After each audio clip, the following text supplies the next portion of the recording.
We're on problem number 4, and they give us a theorem. It says a triangle has at most one obtuse angle. Fair enough. Eduardo is proving the theorem above by contradiction. He began by assuming, so the way you prove by a contradiction, you're like, okay, well, what if this weren't true? Let me prove that that can't happen. Well, let's see what he does. Anyway, he began by assuming that in triangle ABC, angle A and B are both obtuse. Which theorem will Eduardo use to reach a contradiction? Okay, so he's saying, let me draw this, what Eduardo's trying to do. The way I'm drawing it, it's actually very hard. So this is actually not drawn at all to scale. So he's saying that angle A and angle B are both obtuse. So this means that this angle is greater than 90. Let's say that's angle A, and this is angle B, and it's also greater than 90. That's what obtuse means, right? Which theorem will Eduardo reach to reach a contradiction? Well, before even reading the choices, think about it. What do we know about triangles? That all of the angles add up to 180 degrees, right? So if this is angle A, this is angle B, and let's call this angle C, right? We know A plus B plus C have to be equal to 180 degrees, right? Or another way to view it is C, well, let me think of it this way. C is equal to 180 minus A minus B.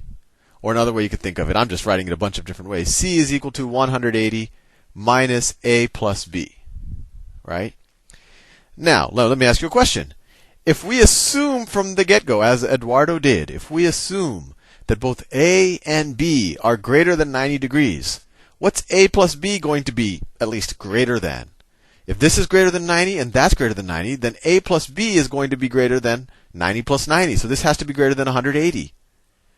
So if this is greater than 180 and we're subtracting it from 180, so this essentially says if angle A is greater than 90 and angle B is greater than 90, then what we can deduce is from this statement right here, from this equation right here, if this and this is greater than 90, then this whole term is greater than 180. So then the deduction would be that C has to be less than 0, and we can't have negative angles.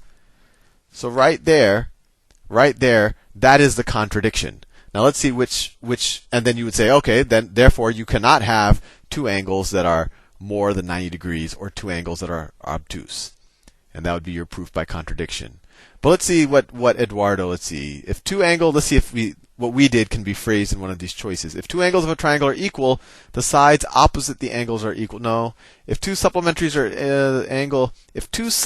angles are equal, the angle each measure 90. We didn't use that. The largest angle of a triangle is opposite the longest side. No. The sum of the measures of the angles of a triangle is 180. Yep, that's the first thing we wrote down right there. So it's choice D. That's the theorem Eduardo used to reach the contradiction. Next question. Problem 5. Problem 5. Okay, this one, use the proof. Okay, so this is, it's a big question. Let me see if I can copy and paste the whole thing. I've copied it. All right.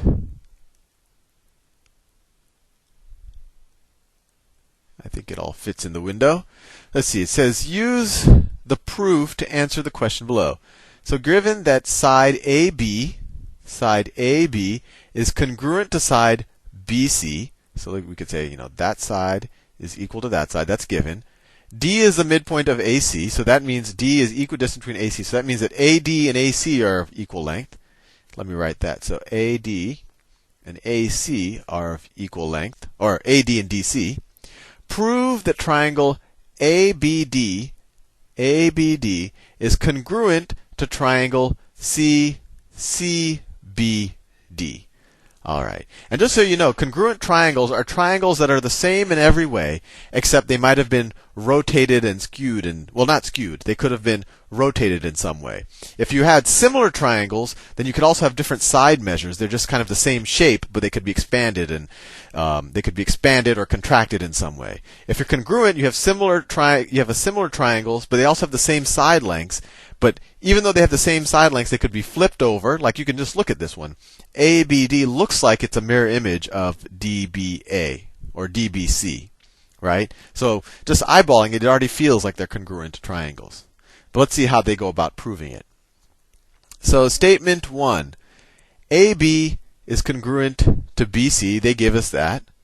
D is the midpoint of AC, right? That was given. Fair enough.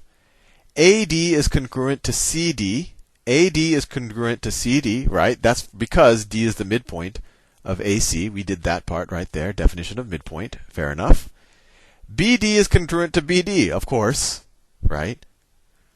Anything is congruent to itself. So we could just put 3. That just says, the BD for that triangle is the same length as the BD for this triangle. Fair enough. Reflexive property. Fancy word for a very simple idea. And then finally, they say triangle ABD is congruent to CBD. Okay.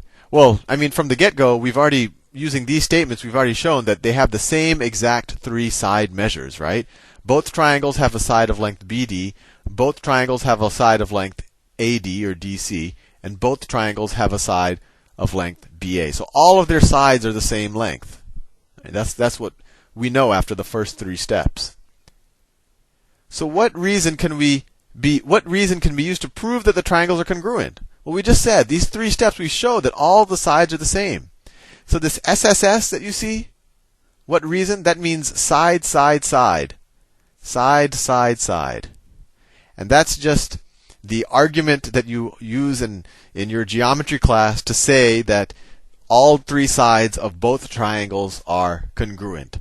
This means that you have an angle, and a side. This means that you have an angle, and then the side between the 2 angles, and then the next angle, that all of those are congruent. And this says that one of the side, and then the angle, and then the other side, that those are congruent. We'll probably run into those in the next couple of questions. But anyway, this showed that all 3 sides of both triangles are equal. And then, so we could say by the side, I guess we could say by the side reasoning. I'm not that good with terminology. By the side reasoning, these are both congruent triangles. And I said that's kind of one of the ways of thinking about a congruent triangle, is that all the sides are going to be the same length. Next question. All right.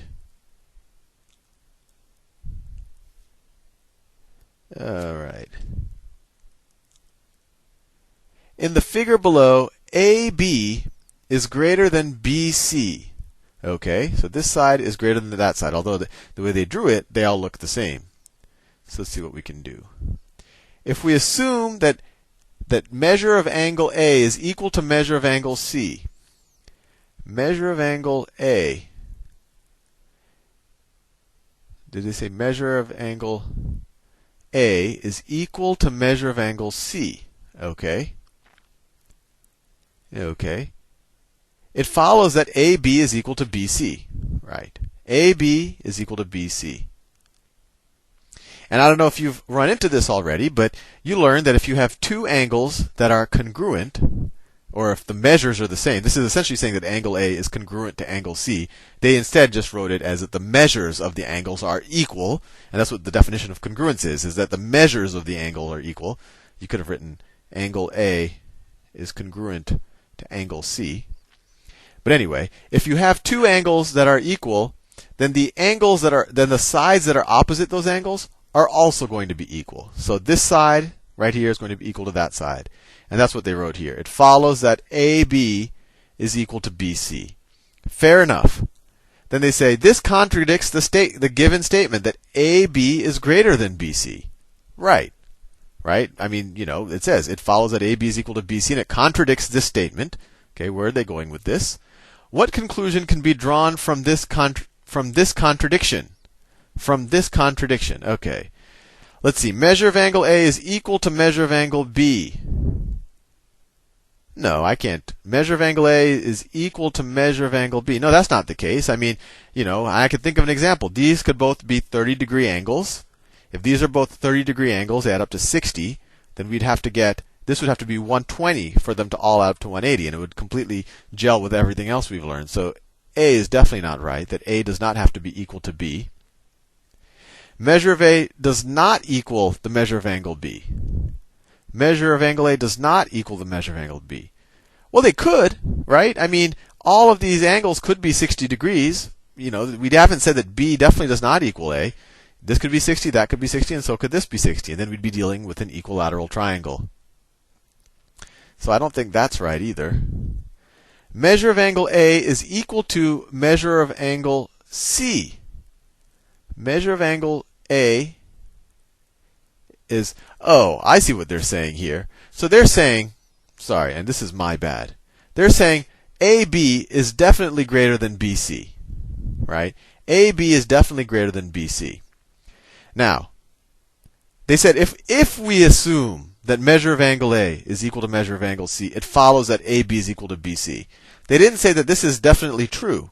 They just said that if we assume that, this is true, right? But they didn't say that, this is, a definite case. And that's where the contradiction came. Because if we assumed it, then AB could not be greater than BC, right? Because then AB would equal BC.